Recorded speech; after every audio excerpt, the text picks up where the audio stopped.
Nós vamos meditar na palavra de Deus em Atos capítulo 1, versículos de 4 a 11.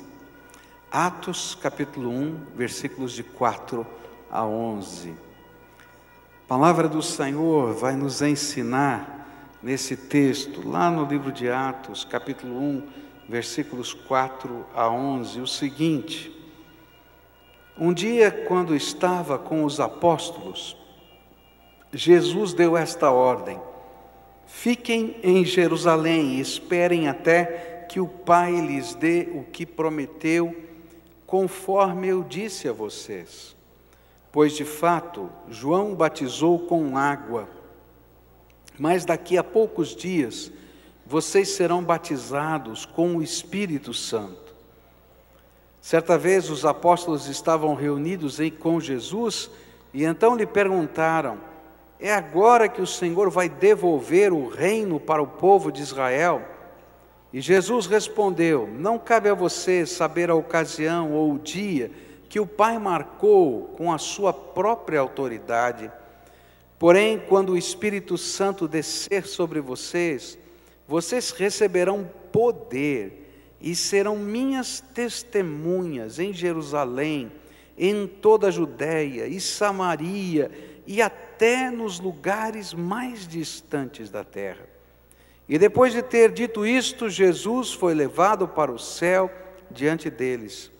E então uma nuvem o cobriu, e eles não puderam vê-lo mais. E eles ainda estavam olhando firme para o céu, enquanto Jesus subia, quando dois homens vestidos de branco apareceram perto deles e disseram: homens da Galileia, por que vocês estão aí olhando para o céu? Esse Jesus que estava com vocês e que foi levado para o céu, voltará do mesmo modo que vocês o viram subir. Completar 99 anos como igreja é celebrar o fato de ser aquilo que Jesus queria que nós fôssemos. Por isso o texto de hoje tem a ver com o propósito de Jesus para a sua igreja. Jesus tinha algumas estratégias que ele queria que a sua igreja estivesse executando até a sua volta. E esse texto vai falar de 4 estratégias que Jesus mesmo idealizou para a sua igreja.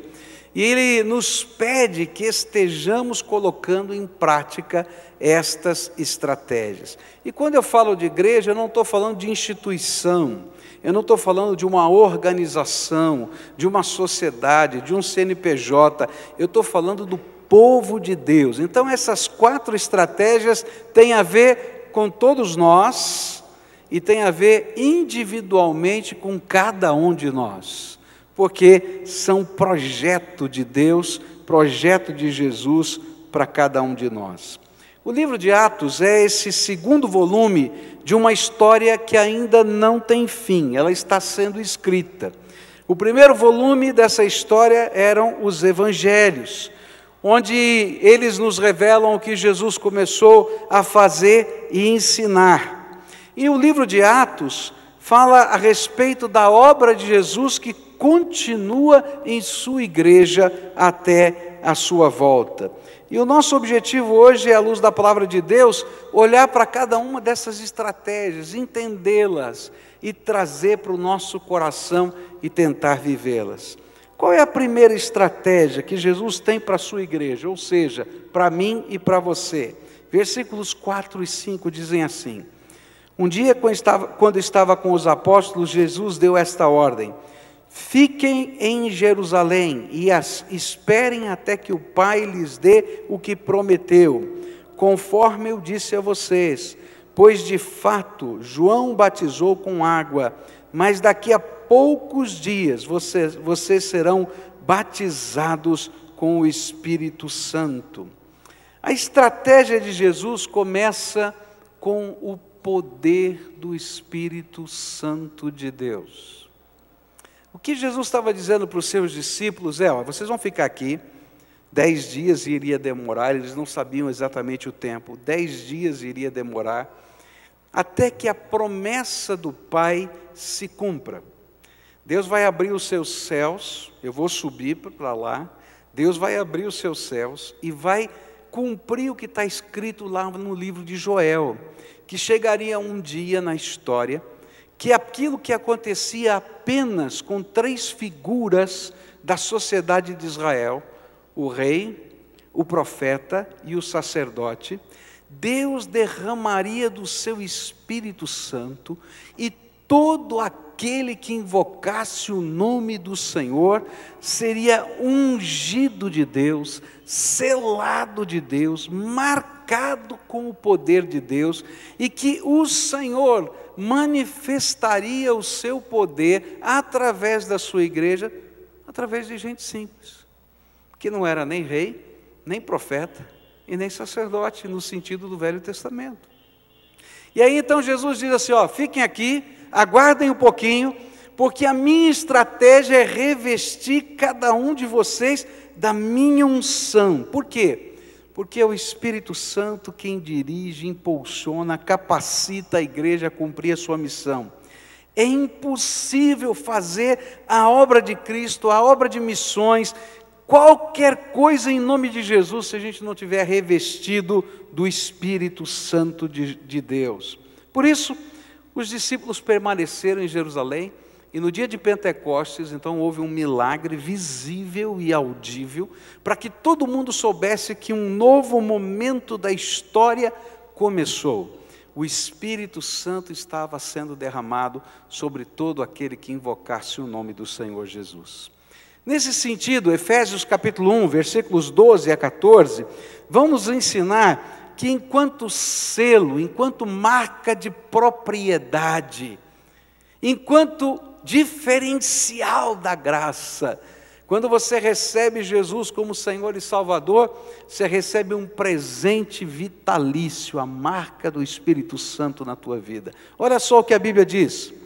Efésios 1, versículos 12 a 14. Portanto, digo que nós, que fomos os primeiros a pôr a nossa esperança em Cristo, louvemos a glória de Deus. A mesma coisa aconteceu também com vocês, quando ouviram a verdadeira mensagem, a boa notícia que trouxe para vocês a salvação. Vocês creram em Cristo e Deus pôs em vocês a sua marca de proprietário quando lhes deu o Espírito Santo, que Ele havia prometido. E o Espírito Santo é a garantia de que receberemos o que Deus prometeu ao seu povo.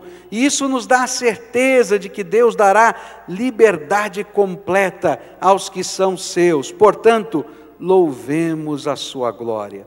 Paulo vai dizer, olha, quando você ouve a mensagem do Evangelho, crê na mensagem do Evangelho, um milagre acontece. Deus abre as janelas dos céus, derrama o seu Espírito Santo e coloca lá, marca de propriedade, um selo, propriedade exclusiva do Senhor Jesus. É por isso que o maligno não pode mais tocar na nossa vida, porque você tem o selo do Senhor na sua vida. Mas a obra do Espírito não termina no selo. O selo é só o começo. E é por isso que o próprio apóstolo Paulo, na epístola de Efésios, no mesmo livro que ele fala sobre o selo do Espírito, ele vai dizer no capítulo 5, verso 18, não se embriaguem, pois a bebida levará vocês à desgraça, mas encham-se do Espírito de Deus. O que eu quero dizer para você nessa noite? É que Jesus tem uma estratégia para a sua igreja. E a estratégia da igreja, de Jesus para a igreja, é que cada um de nós, não apenas sejamos selados pelo Espírito, porque para ser igreja eu preciso do selo do Espírito, mas que cada um de nós sejamos cheios do Espírito, e o poder do Senhor Jesus se revele através de gente simples, e o poder do Senhor Jesus se revele através da sua vida e da minha vida. Nesse tempo, Deus não quer ter apenas alguns eleitos especiais, como era no Velho Testamento, o sacerdote, o profeta, o rei. Deus quer que todo aquele que serve Jesus seja cheio do Espírito, e na medida em que ele for cheio do Espírito, Deus quer usar a sua vida e a minha vida para fazer diferença nessa terra. E queridos, você não pode imaginar a bênção que é quando você se deixa ser cheio do Espírito Santo, e quando você busca essa vida cheia do Espírito. Eu estava aqui no palco junto com a minha esposa, e atendendo uma família, uma situação difícil, e tinha um senhor sentado lá atrás, já nesse auditório lá atrás, e ele não conseguia vir aqui à frente, ele estava com um problema na sua perna, e estava sentindo muita dor, e enquanto a gente estava aqui orando por ele, uma criança que estava correndo aqui pela igreja, parou, olhou para ele e disse: tio, você está bom? E ele disse: não, eu não estou bom, o tio está com dor. Ah, é? Então vamos orar para Jesus curar sua perna. E lá foi o garotinho, coloca a mão sobre o ancião e pede: Jesus, cura o titio. Foi tão tremendo isso que aconteceu, porque aquele homem me disse que ele sentiu a presença do Espírito Santo naquele lugar, naquele momento, na vida daquele menino. Que aquele homem que não era convertido começou a chorar, sentindo a presença de Jesus. E isso levou aquele homem a receber Jesus e depois ser tocado pelo Espírito de Deus. E tanta coisa vai acontecer na vida daquele homem por causa de uma criança cheia do Espírito Santo de Deus. Sabe, tem tanta gente que está correndo por essa vida e está buscando alguém que tenha uma palavra de esperança. E querido, a palavra de esperança não está na boca do pastor, não está no culto tal ou qual, está na boca de todo aquele que invoca o nome do Senhor Jesus e é cheio do Espírito de Deus. Você foi colocado para ser a boca de Deus, a bênção de Deus, a manifestação do reino de Deus. Essa semana tinha um barulho estranho lá no 6º andar. Estranho, porque tinha uma senhora endemoniada lá no 6º andar. E interessante que tinha um pastor, mas tinha um bando de adolescentes expulsando demônio. Louvado seja Deus por isso. E a mulher foi liberta, porque o poder, queridos, não está em João ou no Carlos, mas está em todo aquele que crê e confessa Jesus Cristo e busca uma vida cheia do Espírito Santo. A estratégia de Deus é que você seja cheio do Espírito Santo. Agora, o que a gente precisa fazer para ser cheio do Espírito Santo? A Bíblia fala: buscar-me-eis e me achareis, quando me buscardes de todo o vosso coração. Sabe, Jesus não está em cima da montanha, Jesus não está lá em Jerusalém, na verdade Ele está em qualquer lugar. Ele está onde você está. Busca o Senhor, invoca o nome de Deus e se disponha a servir, porque uma pessoa cheia do Espírito Santo que não quer servir vai perder a unção. Porque Deus derrama a unção do Espírito para você ser uma bênção nessa terra. Então qual era a estratégia do Senhor Jesus? Ele disse: olha, vocês permaneçam em Jerusalém, fiquem buscando, fiquem clamando, fiquem orando, porque eu vou revestir vocês da unção do Espírito. E uma coisa tremenda vai acontecer no dia de Pentecostes. Aqueles homens que estavam escondidos, aqueles homens que tinham medo de falar, aqueles homens que achavam que não podiam, aqueles homens que achavam que iam ser presos, iam ser perseguidos, eles começam a pregar o Evangelho e milhares de pessoas começam a se converter. Não porque eles sabiam teologia, tinham cursado esse ou aquele curso, mas eles eram homens e mulheres cheios do Espírito Santo. O propósito de Deus para a sua igreja é que eu e você sejamos pessoas cheias do Espírito. Se a gente começa a buscar, a gente vai ver Deus derramar graça. Se a gente começa a orar, a gente vai ver Deus responder às orações. Se a gente começa a se dispor, a gente vai ver Deus usar a vida de gente tão simples para fazer diferença na vida de outras pessoas. Eu nunca vou me esquecer da história de uma psicóloga casada com uma pessoa que tinha uma posição grande numa empresa daqui de Curitiba, que tinha uma empregada doméstica, uma diarista, não é? Que passava lá alguns dias da semana. E aquela diarista começou a levar o café da manhã na cama daquela senhora. Ela chegava e levava o café, ninguém tinha pedido, mas ela levava o café. Aquela senhora ficou sem graça, porque a mulher levava o café da manhã para ela na cama. Que coisa! Então eu falei assim, olha, eu vou fazer o seguinte, quando a senhora chegar, eu tomo café com a senhora. E então ela começou a sentar na mesa para tomar café. E aquela senhora muito simples, mas cheia do Espírito. Tomava o café e orava. Tomava o café, compartilhava alguma coisinha da graça de Deus. E aí aquela senhora começou a fazer perguntas, e Deus começou a usar aquelas perguntas, e aquela senhora foi evangelizando a sua patroa, aquela patroa se converte, vem para cá, se torna membro da igreja. Eu nunca vou me esquecer do dia que ela chega chorando aqui na igreja, e disse, pastor, o senhor não sabe o que aconteceu? Eu disse, não sei, quem foi? A minha mãe espiritual está mudando de Curitiba, quem vai cuidar da minha vida? Era aquela senhora.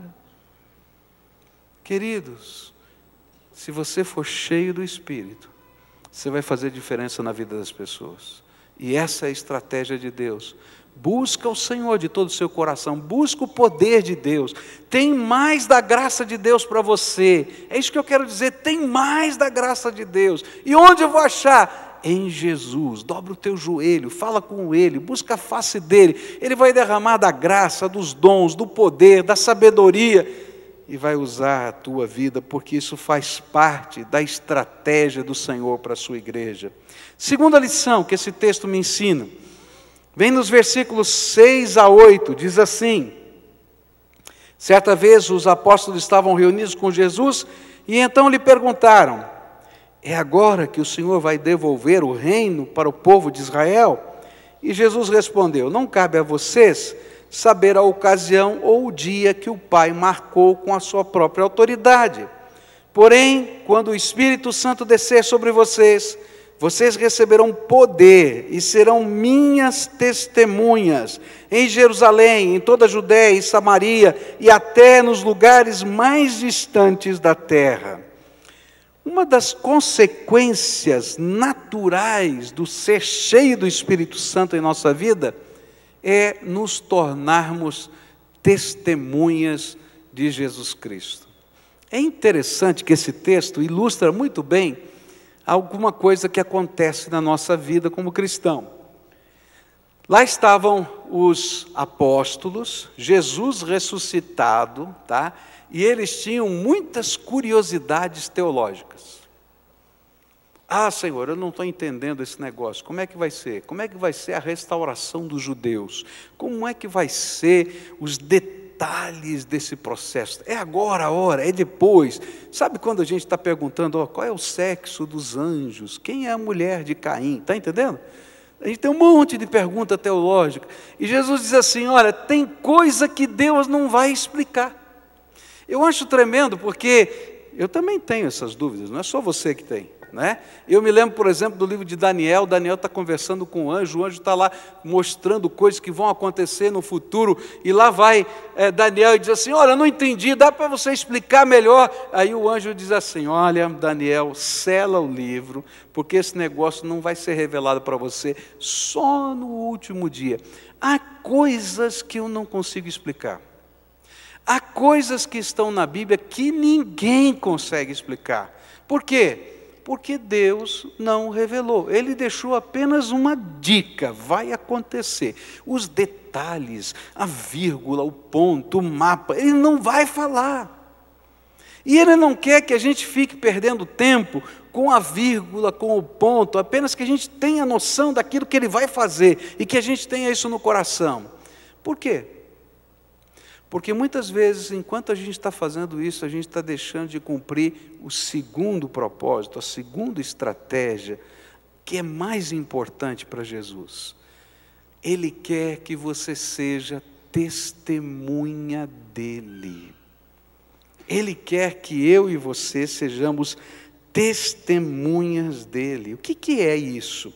Testemunha é aquela pessoa que vivenciou, que viu, ouviu, sentiu, e por isso ele fala com a autoridade de quem experimentou algo.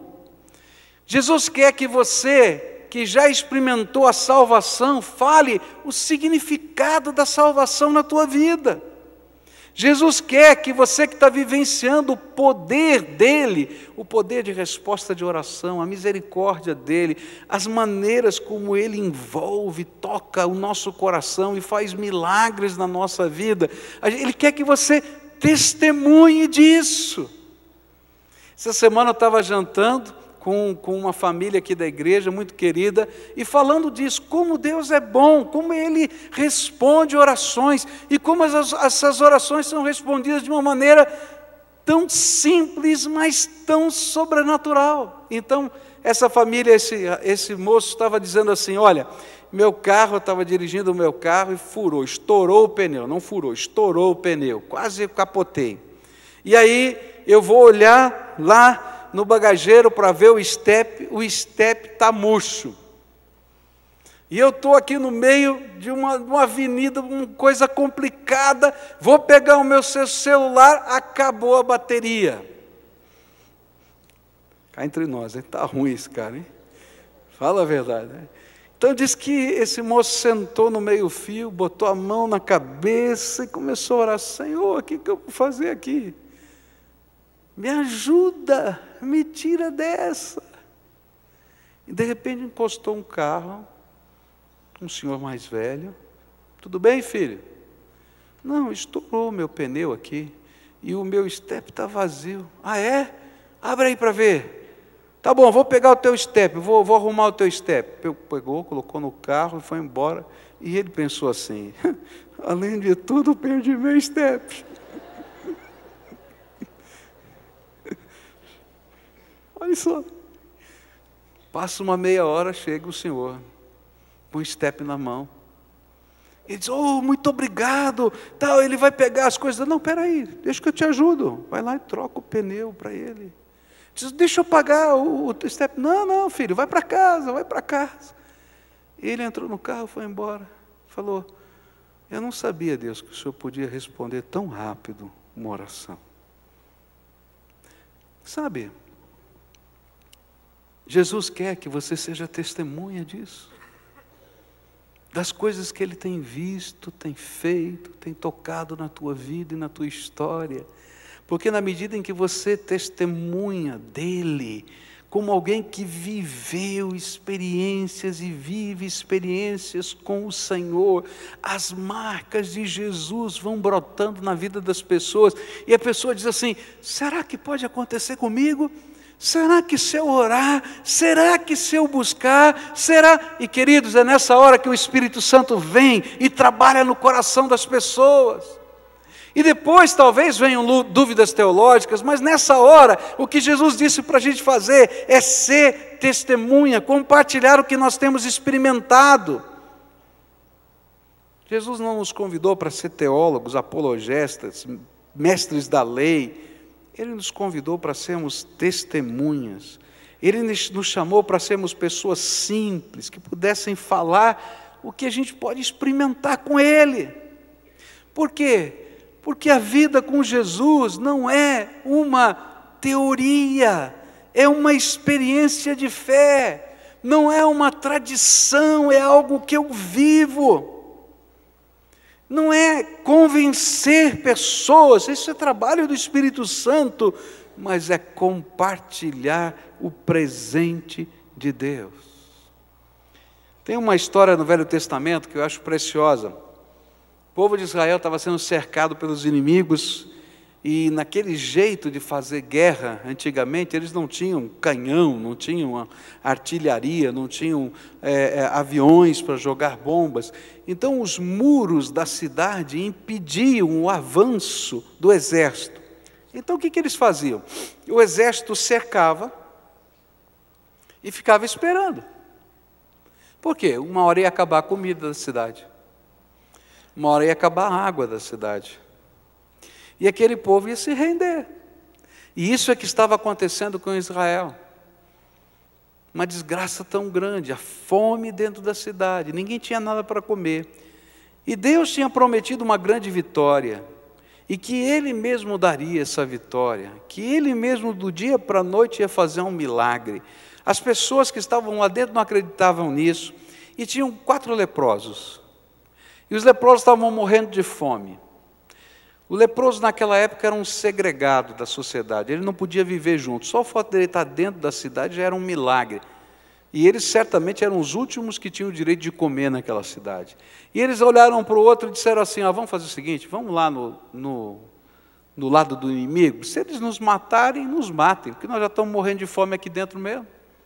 E quando eles chegam lá, encontram as barracas, encontram suprimentos, muita comida e não tinha um inimigo. Todos tinham batido em retirada de uma maneira surpreendente e ninguém sabia por quê.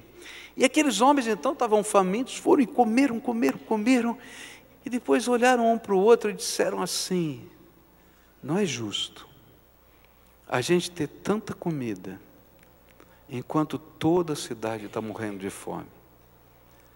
A gente precisa voltar lá e dizer para eles, que tem comida aqui, e que eles podem ser salvos se saírem da cidade para pegar a comida. Então vão os 4 leprosos na porta da cidade e dizem, abram a porta, tem comida, o inimigo foi embora. Vocês não precisam morrer de fome. Alguns duvidaram, alguns ficaram na porta tentando segurá-la, mas a multidão creu e passou por cima até de quem tentava segurar a porta. Foram, comeram e se saciaram. Essa história para mim revela o que Jesus quer da sua igreja, de mim e de você, de cada um de nós. Tem um povo morrendo de fome, tem um povo morrendo literalmente, tem um povo perdido indo para o inferno de verdade. Não é brincadeira não, isso vai acontecer, está na Bíblia. Não é justo que a gente fique só se deleitando com as coisas tremendas da graça e da glória de Deus. A gente tem que ir lá bater na porta. Talvez alguns não queiram sair, mas alguns vão ser atropelados, porque tem gente faminta. Eu estava lendo o livro de Amós hoje à tarde, e a palavra de Deus falou muito ao meu coração. A Bíblia diz que ia chegar um tempo em que as pessoas iriam desesperadamente procurar algo de Deus. Eu quero dizer para você que nós estamos vivendo um tempo no Brasil em que as pessoas estão desesperadas por algo de Deus na sua vida. Eu nunca vi um tempo como esse que nós estamos vivendo hoje, em que as pessoas têm fome de Jesus, têm necessidade de Deus. Talvez eles não queiram fazer um estudo bíblico com você, mas se você falar, eu quero orar por você, ele para tudo, onde estiver, no meio da rua, para você orar por ele. Porque ele precisa de uma intervenção do Espírito na sua vida. E queridos, as pessoas a quem Jesus revestiu de poder para fazer isso, estão aqui, eu e você. Eu não tenho todas as respostas. Ah, pastor, mas o senhor estudou teologia, o senhor fez doutorado, mas quem tem todas as respostas? Mas eu vou em nome do Senhor Jesus. E às vezes não tenho as respostas, como tantas vezes não tive as respostas. Eu me lembro de uma vez que eu fui para um funeral, de uma coisa terrível, uma pessoa se jogou do último andar do prédio. E eu cheguei naquele funeral e estava lá a viúva, e tinha um monte de gente em volta, e eu dei um abraço para aquela viúva e disse, eu estou tão triste, que que eu não consigo achar uma palavra para te dar, a não ser a minha tristeza. Eu não tenho resposta para nada do que aconteceu. E eu me senti o pior de todos os pastores. Como é que eu vou para um negócio desse e eu não tenho palavra nenhuma? Depois de mais ou menos um mês, aquela senhora veio me visitar aqui na igreja e disse: pastor, eu venho conversar com o senhor, porque o senhor foi o único que não me deu uma resposta pronta, fabricada. O senhor estava sentindo exatamente o que eu estava sentindo. E eu vim aqui orar com o senhor, para Deus ajudar o meu coração a ser curado da minha dor. Queridos, nem sempre a gente tem a resposta. Você tem a resposta para tudo? Mas eu posso ser testemunha de Jesus em qualquer lugar. Eu nem sempre consigo entender o porquê, o para quê, o de que jeito, como vai ser, de todas as coisas. Mas eu posso levar e emprestar a minha fé, a minha certeza de que o Senhor está conosco agora, de alguma maneira Ele vai nos tocar. Eu não sei, eu não entendo, porque eu sou de carne e osso, como esses homens não entendiam o tempo, as épocas, todas as coisas. E Jesus disse: olha, não é isso o mais importante. Vai vir sobre vocês o meu poder. Sejam minhas testemunhas. A estratégia de Jesus para a sua igreja é: cheio do Espírito, deixa a tua boca falar do que o teu coração está cheio, da graça de Jesus, só isso. E o Senhor vai te usar, no trabalho, na faculdade, na casa, na célula, em qualquer lugar, porque você é testemunha do Deus vivo. E é Ele quem vai se manifestar através da sua vida. Terceira coisa que eu queria dividir com você nessa noite. Jesus vai falar da extensão da missão. E Ele vai dizer no versículo 8: porém, quando o Espírito Santo descer sobre vocês, vocês receberão poder e serão minhas testemunhas em Jerusalém, em toda a Judéia e Samaria, até nos lugares mais distantes da terra. E aí a gente vai aprender que a estratégia de Jesus é que sejamos ao mesmo tempo testemunhas em todos os lugares. Uau! E aí dá um nó na cabeça da gente. Como eu posso ser testemunha, cheia do Espírito, de Jesus, em todos os lugares ao mesmo tempo? Como? E a gente vai aprender 3 coisas tremendas sobre esse assunto, que fazem parte dessa estratégia. Eu posso ser testemunha de Jesus em todo lugar, em todo tempo, se eu descobrir o mandato de Jesus. Jesus disse: indo por todo o mundo, fazei discípulos de todas as nações. O que Jesus está dizendo é que, onde você estiver, indo por todo o mundo, fazei discípulos de todas as nações. Você está viajando? Você está indo por todo o mundo? Faça discípulos. Você está trabalhando? Você está a serviço? Você está indo por todo o mundo? Faça discípulos de Jesus. Em todos os lugares. Alguns Deus vai pegar, como esse casal que a gente ouviu hoje aqui, e vai dizer: olha, você foi indo, foi devagarinho, foi lá, visitou a África, foi lá, visitou a China, foi lá e etc. Mas agora você vai e vai ficar. Alguns Ele vai fazer assim. Mas quando eu olho a expansão do reino de Deus, eu descubro que não foi assim que o Evangelho chegou até nós. O Evangelho chegou até nós porque pessoas simples, que estavam indo por todo o mundo, que estavam trabalhando, que estavam viajando, que estavam migrando de uma cidade para outra, não estavam esperando alguém plantar uma igreja, eles eram a igreja, e quando eles chegavam naquele lugar, a igreja tinha chegado. E essa era a visão. Eu recebi um e-mail essa semana muito interessante: pastor, nos ajude. da cidade de Guaraqueçaba, aqui a 100 e pouquinhos quilômetros de Curitiba. Nós precisamos de um médico que queira morar na nossa cidade. A prefeitura da cidade paga R$12 mil de salário.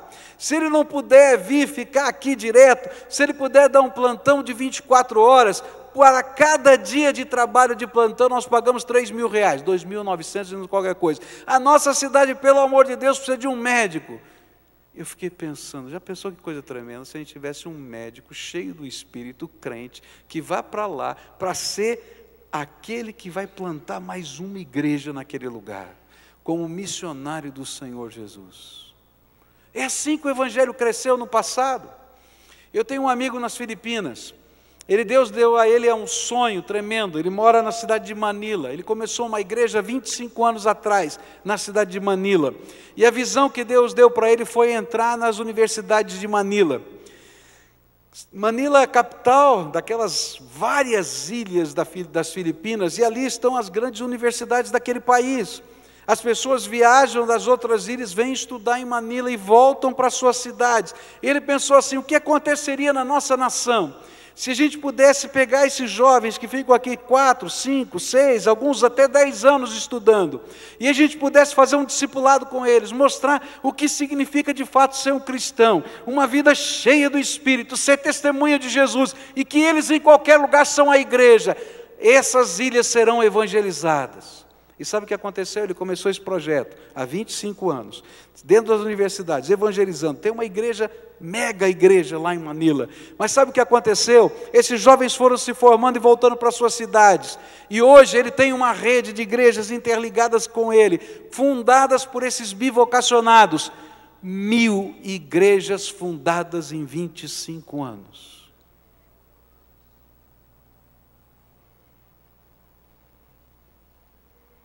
Sabe por quê? Porque tem testemunha que está indo. Você já parou para pensar que no teu bairro, talvez, a tua casa seja o lugar de refúgio para muita gente? Que a tua célula pode ser uma bênção para o teu prédio?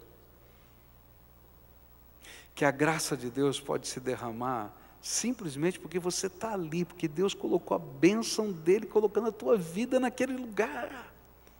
Isso é indo. Orando.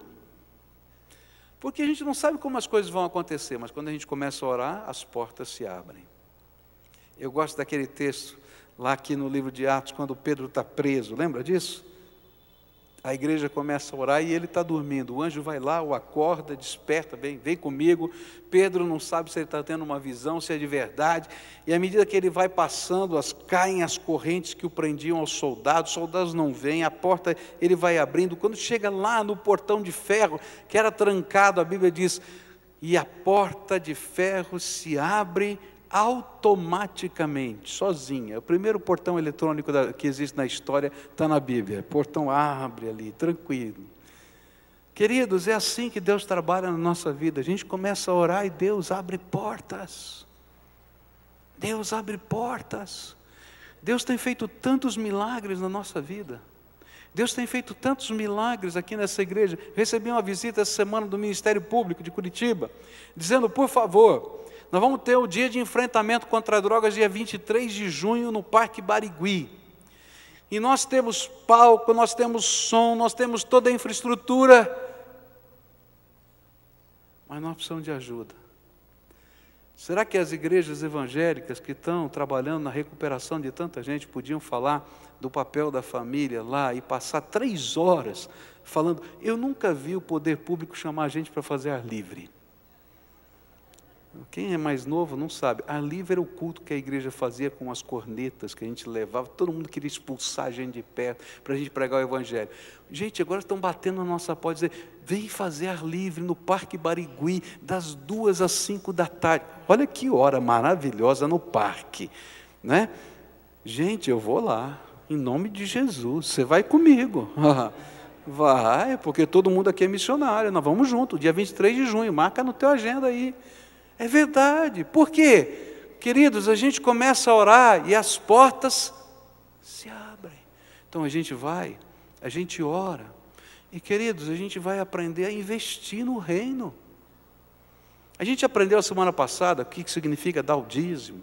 A gente aprendeu sobre ofertas. Mas, queridos, quando a gente entra na dinâmica do poder do Espírito, queridos, a gente vai passar do dízimo para a oferta, que é um grau acima, porque primeiro eu faço a obrigação, depois eu vou fazer aquilo que é do meu coração, e vai chegar um momento que a gente vai aprender a dar sacrificialmente. A gente vai ver um projeto, a gente vai sentir a voz de Deus tocando no nosso coração, dizendo: você é responsável por aquele projeto, e nós vamos investir nesse projeto. E vamos investir a nossa casa, nós vamos investir nos nossos bens. E, queridos, isso não vai ser pesado, porque o nosso coração está firmado. Então, quando a gente dá uma oferta para missões, quando a gente investe num projeto, a gente não faz por outra coisa, mas porque eu sou parte desse santo movimento de Deus, e o poder de Deus está em mim, e eu tenho a visão do reino. E a gente se alegra. E aí a gente começa a ver Jerusalém, Judeia, Samaria e até os confins da terra. E a gente diz: eu quero fazer parte desse negócio.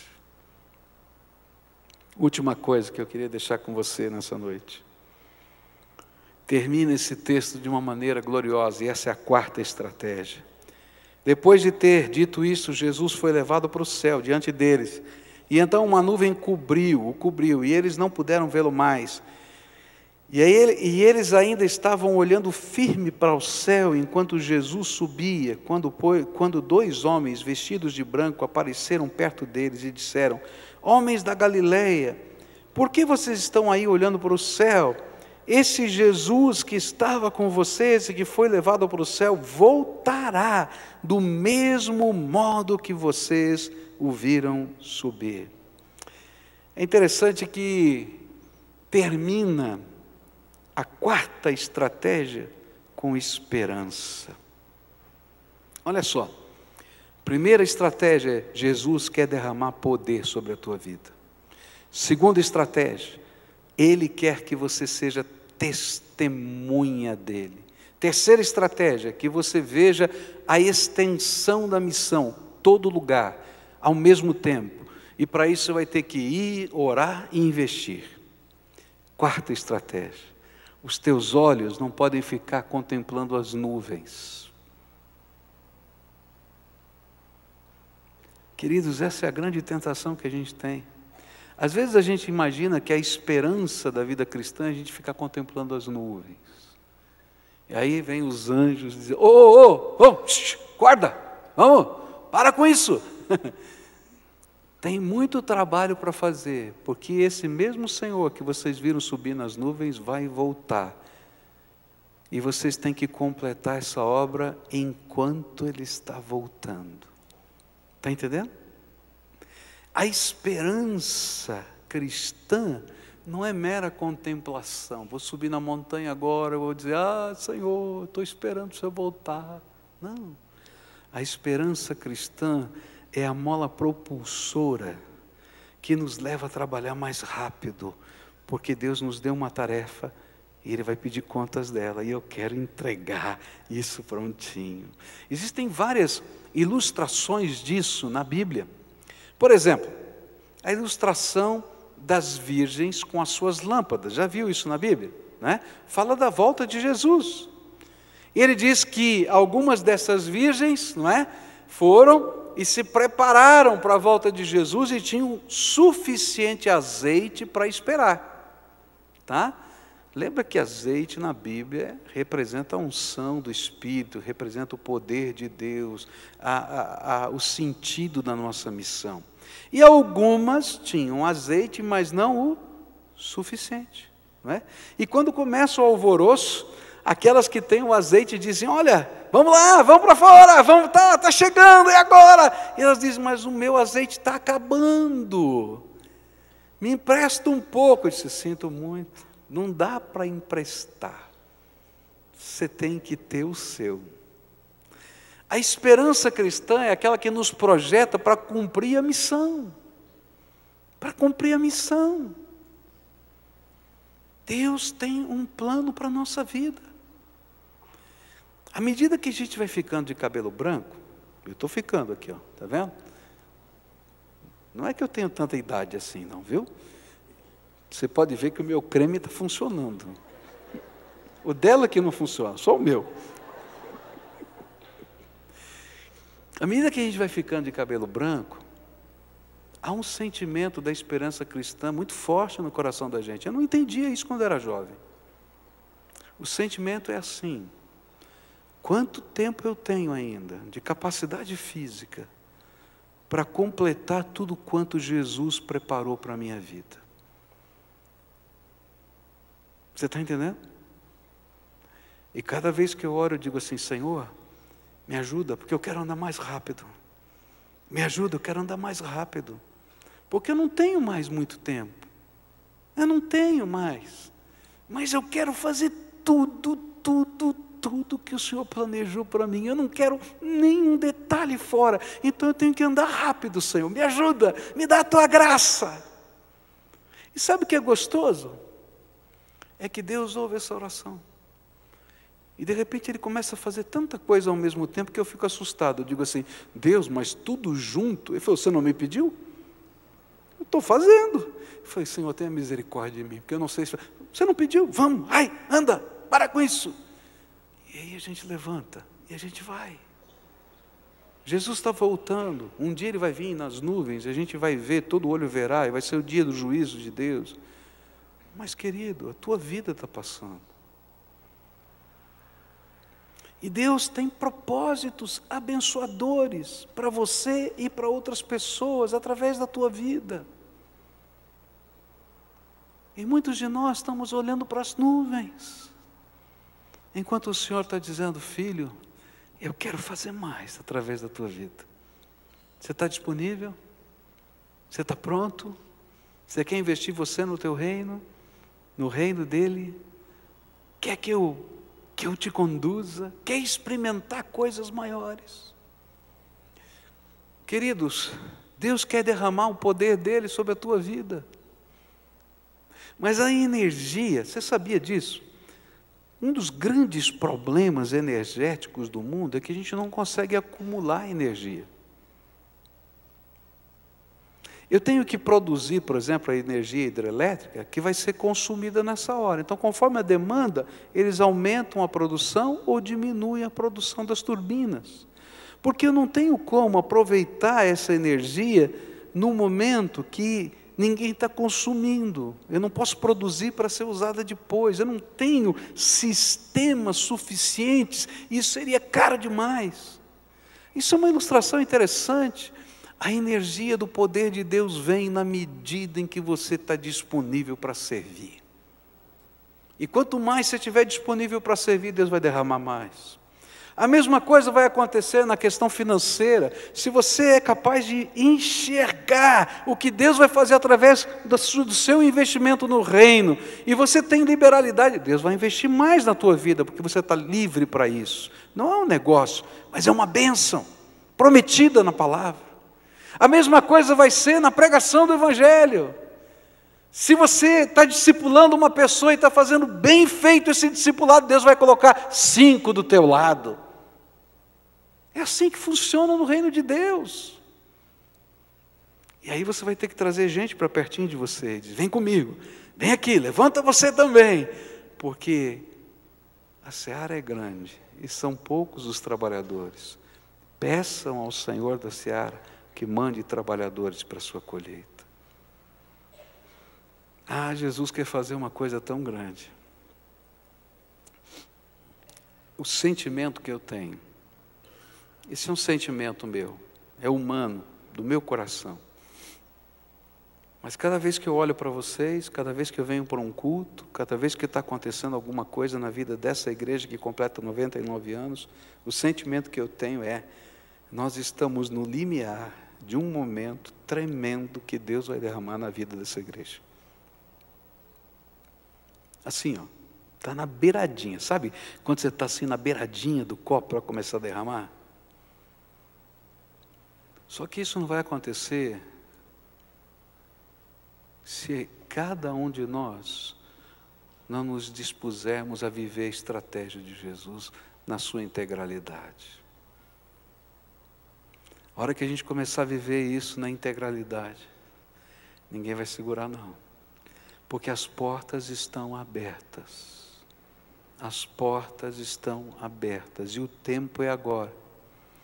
Agora tem uma coisa, querido, se a gente perder essa oportunidade, assim como acontece no campo, quando o fruto está maduro e a gente não colhe, o que acontece?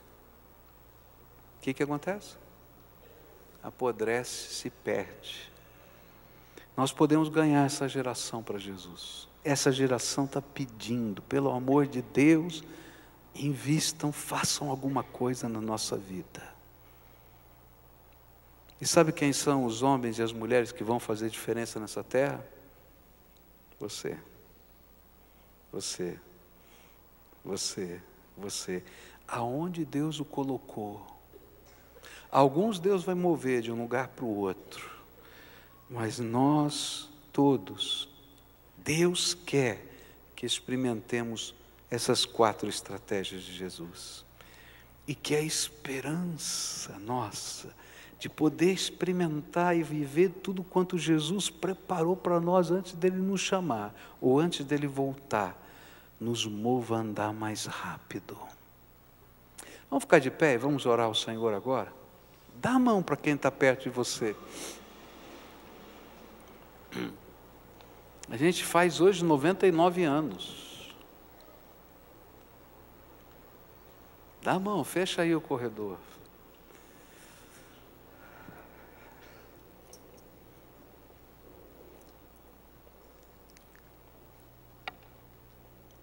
Eu vou pedir hoje algumas coisas tremendas para Jesus hoje. Você quer experimentar o poder de Deus na tua vida? Quantos aqui querem experimentar o poder de Deus? Levanta a mão aqui. Pode usar a mão levantada aí, amém. Olha, a Bíblia diz, a mão de Deus não está encolhida para que não possa abençoar. O poder de Deus não está na mão de um pastor. Presta atenção nisso. O poder de Deus não está na placa de uma igreja. O poder de Deus não está num lugar sagrado, em algum lugar da história, ou em algum lugar dessa terra. O poder de Deus está na pessoa de Jesus, o seu Filho, nosso Salvador amado. Por isso a Bíblia diz que a gente pode bater, que Ele abre a porta. A gente pode pedir, que Ele responde. Dar-se-vos-á. Que a gente pode buscar e vai encontrar. Então, eu vou pedir para Jesus derramar a unção dele sobre a tua vida. Agora, lembra que eu falei, a unção? Ela só dura por alguns minutos. Não tem bateria para conservar tudo isso. Busca a unção de Jesus todo dia. Dobra o teu joelho, coloca os impossíveis diante de Deus, clama pela vida de pessoas, clama por milagres, creia que Ele é poderoso, fecha a porta do teu quarto e fala em segredo das coisas do teu coração, e o teu Pai lá do céu vai ouvir esses segredos, e Ele vai revelar os segredos dEle para você, diz a Bíblia. É assim que funciona. Quando sair do quarto, sai imbuído. Eu sou testemunha de Jesus.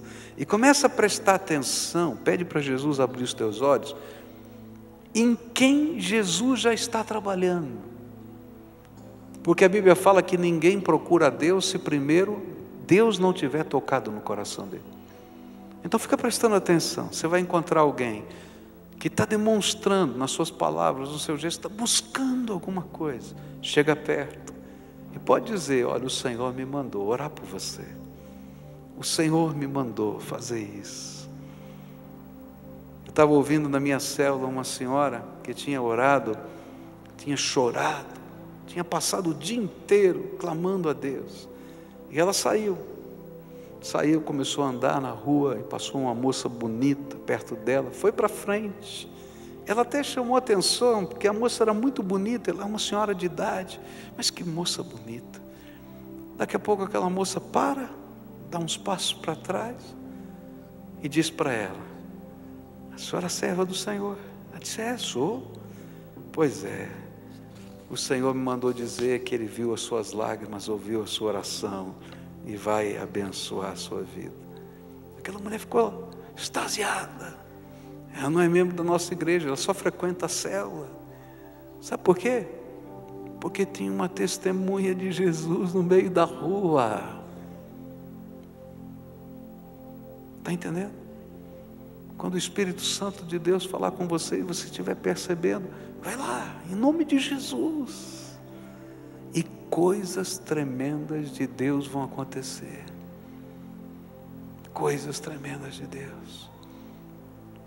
Ora, vai, serve, abençoa, investe, porque o tempo está curtinho. A gente tem que andar rápido. Senhor, nós estamos aqui de mãos dadas na Tua presença, celebrando uma data tão especial na vida dessa igreja. 99 anos. Senhor, nós temos sonhos. Nós queremos ver todo esse templo pronto. E o Senhor já tem sinalizado as possibilidades para isso. E pela fé nós já tomamos posse disso e já estamos celebrando do nosso coração que daqui a um ano nós vamos fazer uma grande festa nessa cidade para glorificar o nome de Jesus, que fez um milagre de conseguirmos terminar essa obra. Mas, Senhor, a obra é muito maior do que isso. Isso é só um meio. O fim é que a Tua glória enche essa terra, assim como as águas enchem o mar. O fim é que o Teu amor seja conhecido por todos os povos no poder do Espírito Santo. O fim é que nós sejamos testemunhas. Então eu quero te pedir, Senhor Jesus, derrama do poder do Teu Espírito sobre a Tua igreja. Que velhos e crianças, adultos e jovens, comecem a experimentar o derramar do Senhor e o fluir do Senhor. E que essas coisas, Senhor, venham como sopro do Senhor. E que cada um, Senhor, conforme aquilo que o Senhor preparou para cada um, o Senhor esteja derramando de tal maneira que nós possamos ter a visão do Teu reino, os sentimentos do Senhor, a unção do Senhor para fazer diferença nessa terra. Quando eles orarem, ouve a oração. Quando eles pedirem cura, que pessoas sejam curadas. Quando eles pedirem, Senhor, revelação da Tua vontade, que a Tua palavra seja clara ao coração deles. Quando, Senhor, eles te pedirem ousadia, que venha uma coragem irresistível. Quando eles pedirem, Senhor, porção dobrada do Teu Espírito, em amor, em misericórdia, em graça, que essas mãos sejam benditas do Senhor. E que, Senhor, isso se multiplique, não porque uma instituição planejou, mas porque o Deus vivo está agindo no meio do seu povo, e um santo movimento do Senhor está acontecendo nessa terra. Faz essa obra, Senhor, faz essa obra. E coloca, Senhor, um sentimento de urgência que vem da nossa esperança. Oh, Jesus, que a gente para de contemplar só as nuvens, mas que a gente põe a mão, Senhor, no arado para trabalhar, porque o Senhor está voltando, e a gente quer tudo que o Senhor planejou para nós, realizar para a Tua glória. Senhor, ajuda-nos a ver a obra como o Senhor a vê, aqui, mais adiante, até os confins da terra, simplesmente porque é Tua obra e não nossa. Se fosse nossa, a gente só faria aqui, mas porque é Tua, a gente vai fazer aonde o Senhor mandar, para a glória do Teu nome. Abençoa a tua igreja, aviva a tua igreja. Faz dos nossos dias aquilo que nós ouvimos nas Escrituras que o Senhor fazia no passado, e revela o teu poder. E que, Senhor, os ecos da tua glória possam ser ouvidos nos corredores, nas ruas, nos lugares diversos desta terra, onde o teu povo está, porque esse teu povo é a tua igreja. Recebe o nosso louvor e abençoa. É o que oramos em nome de Jesus. Amém e amém.